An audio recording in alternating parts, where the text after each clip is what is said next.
Hello বন্ধুরা, এই দেখুন চিচিঙ্গে কাটা হয়েছে, বয়ে নিয়ে এসে বাড়ির মেঝেতে ঢালা আছে। দেখুন দুরকম সাইজ করা আছে, বড় ছোট মেজো সব পাইল করে সাইজ করা আছে। এই মাপা চলছে, প্রতি পাল্লায় 5 কেজি করে মাপতে হবে, সব রকম মিশিয়ে দিতে হবে। মেপে ঢালা হচ্ছে মেঝেতে।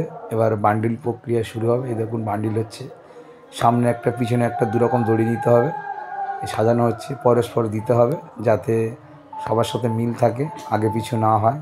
সরু মোটা ভেজাল করে দিতে হবে, দুজন মিলে বান্ডিল করতে হচ্ছে। দেখুন খুব সুন্দরভাবে সাজাতে হবে যাতে বিক্রি হয় তাড়াতাড়ি, দেখতে সুন্দর লাগে, ওই জন্য করে দুজন মিলে ধরলে সুবিধা। এই বাঁধতে হচ্ছে, খুব সুন্দর করে বাঁধতে হবে যাতে চিচিংয়ের দাগ না পড়ে, দড়ি না কেটে যায়, না ছিঁড়ে যায়, না খুলে যায়, সেভাবে বাঁধতে হবে, লক্ষ্য করে বাঁধতে হবে। দুজন মিলে ধরে বাঁধলে একটু সুবিধা হয়, তাই দুজন মিলে ধরে বাঁধা হচ্ছে। দেখুন একজন ধরে আছে, একজন বাঁধছে। এই চিচিংয়ের 4.5 ফুট প্রায় সাইজ আছে। বাবা হাতে করে দাঁড়িয়ে আছে। দেখুন চিচিঙ্গা বান্ডিল করার পরে এই জল দেওয়া হচ্ছে, জল দিলে মালটা আরও সতেজ থাকবে, দেখতে সুন্দর হবে, জল দেওয়া হচ্ছে ওই জন্য করে। এখানে প্রায় 30 কেজি মতো চিচিঙ্গে রয়েছে। এই গাড়িতে বাড়ি বাঁধা হচ্ছে, গাড়ি করে বাজারে নিয়ে যাব। গাড়ি বাঁধা হয়ে গেছে, এবারে গাড়ি বাঁধা হলো, এবার ব্যাগে ভর্তি হচ্ছে।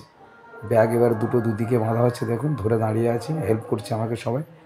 হাতে করে নিয়ে গাড়িতে দেওয়া হলো, দিয়ে গাড়িতে এই বাঁধা চলবে। এই দেখুন ধরে দাঁড়িয়ে আছে, গাড়িতে বাঁধা হলো। এবারে দুদিকে ব্যাগটা সমান করে বেঁধে